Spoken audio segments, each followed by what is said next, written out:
Subscribe now and press the bell icon. Never miss an update. Subscribe now and press the never miss an update. Subscribe now. નમસ્કાર દર્શક મિત્રો, હું છું motivational speaker Shastriji Shri Punitbhai પીજાની. આપ સર્વનું હાર્દિક અભિવાદન કરું છું મારા આ શો મોટિવેશનલ મંડેમાં. આજે આપણે જાણીશું મહર્ષિ વાલ્મીકી વિશે. બહુ વર્ષો પહેલાંની વાત છે. કોઈ જંગલમાં રત્નાકર નામનો એક ડાકુ રહેતો હતો. તે જંગલના રસ્તેથી જે કોઈ પણ પસાર થતું તેને તે મારી તેનો બધો માલ સામાન લૂંટી લેતો હતો. એકવાર નારદ મુનિ અને બ્રહ્માજી સાધુનો વેશ ધારણ કરી તે માર્ગેથી પસાર થયા. રત્નાકર તો પહેલાંથી જ તૈયાર થઈને બેઠો હતો. તેણે તે લોકોના પર આક્રમણ કરી લીધું. તેના હાથ ઉપાડતા જ બ્રહ્માજીએ તેને વાર્યો, થોડો શાંત પાડ્યો અને પછી પૂછ્યું, ધોબી જા, આખરે આટલું મોટું પાપ તું શા માટે કરવા તૈયાર થયો છે? મને મારીને તને શું મળશે? રત્નાકર બોલ્યો, શું મળશે એટલે શું? મારે મારા કુટુંબના 4 માણસોનું પેટ ભરવું પડે છે. તમને બંનેને મારીને જે કાંઈ તમારી પાસે હશે તે હું લૂંટી લઈશ. બ્રહ્માજીએ કહ્યું, હરે હરે, તું આટલું પાપ કરીને તારા ઘરના લોકોનું ભરણ પોષણ કરે છે? આ તો બહુ ભારે ભૂંડી વાત છે. શું તારા આ પાપના ભાગીદાર તે લોકો પણ છે જે તારી પાપની કમાણીમાં ભાગ વેચે છે? આ સાંભળીને પહેલાં તો રત્નાકર થોડી વાર વિચાર કરતો રહ્યો. પછી બોલ્યો, કેમ નહીં? પાપ થશે તો બધાને જ લાગશે. બધા તો તે કમાણી ખાય છે. બ્રહ્માજી ક્ષણવાર ચૂપ રહીને બોલ્યા, તારું આ સમજવું એ મોટી ભૂલ છે. ભલા તે લોકો તારા પાપના ભાગીદાર કેમ થશે? જો તને મારી વાત પર વિશ્વાસ ના આવતો હોય તો ઘેર જઈને પૂછી આવ. રત્નાકરને પહેલાં તો લાગ્યું કે સાધુ તેને વાતોમાં વાળીને નાસી જવા ઈચ્છે છે. પરંતુ જ્યારે બ્રહ્માજીએ તેને વિશ્વાસ આપ્યો તો તે એમને ત્યાં ઝાડ સાથે બાંધીને પોતાને ઘેર ગયો. ઘેર આવીને તેણે સૌથી પ્રથમ પોતાના વૃદ્ધ પિતાને જ પૂછ્યું, પિતાજી, તમે મારા પાપમાં ભાગ લેશો કે નહીં? કેવું પાપ? પિતાએ પૂછ્યું. રત્નાકરે કહ્યું, હું રોજ જંગલમાં મુસાફરોને મારી નાખીને તેમની માલ મિલકત લૂંટી લઉં છું અને તેનાથી તમારું ભરણ પોષણ કરું છું. આ પ્રમાણે મને પાપ લાગે છે. તેમાંથી તમે પણ થોડું પાપ માથે લેશો કે નહીં?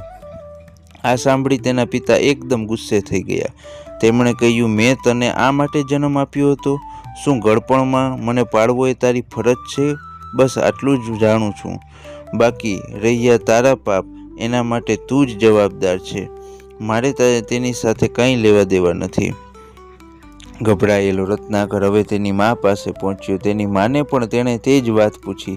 સાંભળીને મા ખૂબ જ ગુસ્સે થઈ ગઈ. તેણે કહ્યું, હું તારા પાપની ભાગીદાર કદી નહીં બનું.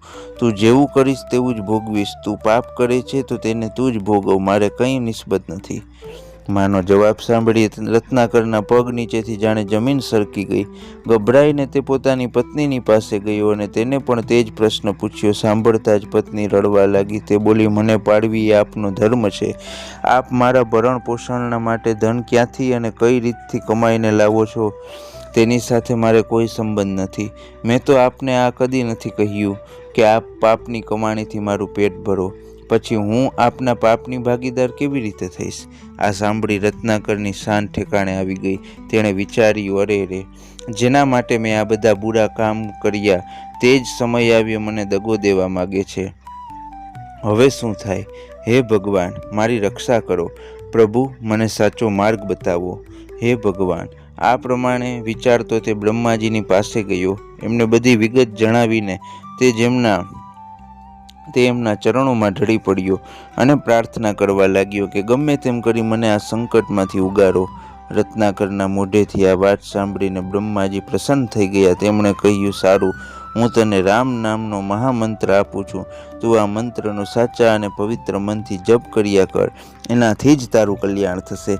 પરંતુ અનેક પ્રયત્નો કરવા છતાં પણ જ્યારે રત્નાકરના મુખેથી રામ રામ ન નીકળ્યું ત્યારે બ્રહ્માજીએ કહ્યું કે ભલે, તું મરા એમ કીધા કર. આ વખતે રત્નાકર સફળ થયો. ભગવાનની કૃપાથી આજ મરા શબ્દ થોડા જ દિવસમાં પલટાઈને રામ રામ થઈ ગયો. હજારો વર્ષેનો જપ કરીને રત્નાકર વૃદ્ધ થઈ ગયો. એમને બ્રહ્મ જ્ઞાન મળ્યું અને છેવટમાં તે મોક્ષ ગતિને પ્રાપ્ત થયા. રામ રામનો જપ જપતા જ્યારે રત્નાકરને બહુ વર્ષ વીતી ગયા અને એક જ આસન પર બેસી રહ્યા તો એમની ચારે બાજુ જળો લાગી ગઈ. તેની માટીથી તે આખા ઢકાઈ ગયા. એકવાર બ્રહ્માજીએ પૃથ્વી પર ફરતા જોયું કે માટીની અંદરથી રામ રામનો અવાજ આવી રહ્યો છે, પણ રત્નાકરનો ક્યાંય પતો નથી. વરસાદ વરસાવીને બ્રહ્માજીએ બધી માટી સાફ કરી ત્યારે રત્નાકરનું મુખ દેખાયું. ત્યાં હાડપિંજર માત્ર બચ્યું હતું.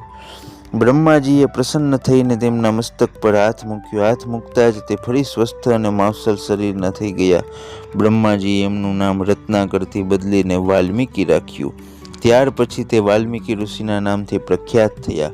એમણે બ્રહ્માજીની આજ્ઞાથી મહાન ગ્રંથ રામાયણની રચના કરી. વાલ્મીકી ઋષિ એકવાર મધ્યાહન પાઠ કરવા માટે ગંગા નદીના કિનારે જતા હતા. ચાલતા ચાલતા તેમણે એક જગ્યાએ બે ક્રૌંચ પંખીઓને જોયા. તેમાં એક નર હતો અને બીજી માદા હતી. તે જ સમયે સન કરતું એક તીર આવીને નર પંખીને છાતીમાં વાગ્યું. ભયંકર ચીસ પાડીને નર જમીન પર પડ્યો. એની છાતીમાંથી લોહીની ધાર વહેવા માંડી. તે ત્યાં જ તરફડવા લાગ્યો. આવા દુઃખના સમયે પણ પંખીણી પોતાના નરની પાસેથી જરાય દૂર ખસી નહીં અને તેની પાસે ઊભી કરુણ સ્વરે રુદન કરવા લાગી. એક પડવારમાં જ આ બની ગયું. વાલ્મીકીએ પાછળ નજર કરીને જોયું તો કુરૂપ મોંવાળો એક પારધી હાથમાં ધનુષ્ય બાણ લઈને ઊભો હતો ને ઘાયલ નર પંખીને ઉપાડી જવા વેગપૂર્વક આગળ ધસી રહ્યો હતો. પંખીણી રુદન કરી રહી હતી. પંખીણીનું કરુણ રુદન સાંભળીને ઋષિનું હૃદય દ્રવી ઉઠ્યું. એમના અંતરમાંથી તરત એક શ્લોક નીકળી પડ્યો. અરે પાપી, તે આ શું કર્યું? આનંદ કરતા નિર્દોષ પંખીડાની જોડી તોડીને તે ભારે અપકર્મ કર્યું છે. માટે લાંબુ આયુષ્ય મળવા છતાં પણ તને આ ધરતી પર ક્યાંય ઠરીને રહેવા ઠામ નહીં મળે. આશ્રમમાં આવ્યા પછી વાલ્મીકી ઋષિ વિચાર કરવા લાગ્યા. ક્રૌંચ પક્ષીની બેલડી વિખૂટી પડી ગઈ અને જે શ્લોક રચ્યો તે નવો છંદ યશ આપનાર કેવી રીતે બની શકે?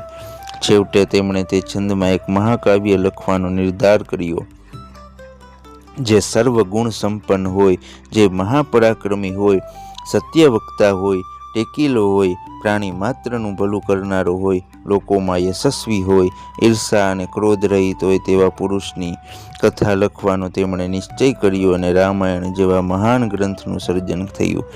તો દર્શક મિત્રો, આ હતા વાલ્મીકી ઋષિ, મહર્ષિ વાલ્મીકીની આ જીવન કથા હતી. તો મારો આ વિડીયો આખો જોજો, લાઈક કરજો, કમેન્ટ કરજો, બની શકે એટલો શેર કરજો. મારી આ યુટ્યુબ ચેનલને સબસ્ક્રાઈબ કરજો. જય દ્વારકાધીશ. મહાદેવ હર મિત્રો.